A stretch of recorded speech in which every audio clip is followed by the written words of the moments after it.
ড্রেনও কিছু বালু পড়ে আর রাস্তার মধ্যে বালু উপর থেকে আপনার টিল্লা ভাঙ্গিয়া বালু আইয়া পড়ে রাস্তার মাঝে। ময়লা পিছিয়ে পাওয়া যায় পলিথিন, প্যাকেট করা পলিথিন, এরপরে একটা সাদা একটা বস্তা আছে, বস্তা পাওয়া যায়।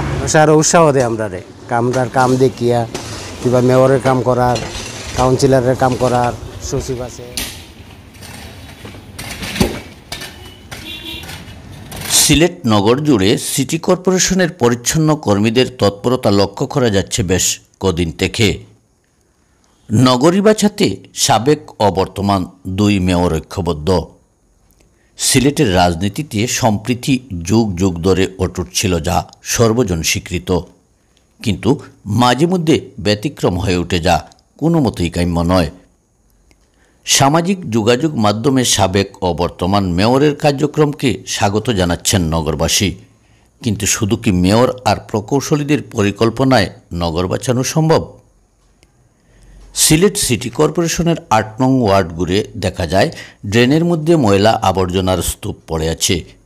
এছাড়া ড্রেনের সংযোগ বন্ধ রয়েছে। কোনো কোনো জায়গায় ড্রেনের কাজ অসমাপ্ত।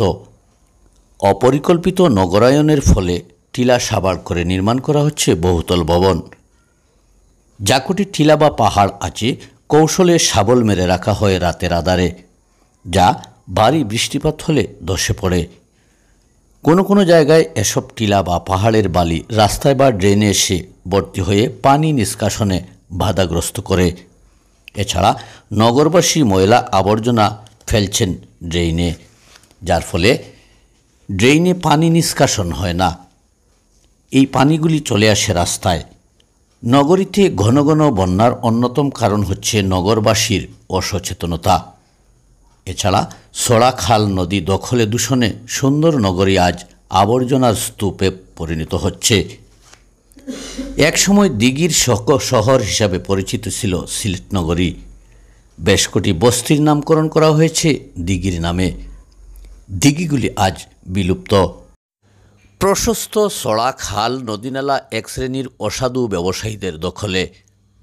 ৮০ দশক থেকে শুরু করে এ পর্যন্ত ২০২৪ সালে কত সড়া খাল নদীনালা বিলুপ্ত হয়েছে তার কোনো তথ্য সিটি কর্পোরেশনে আছে বলে মনে হয় না।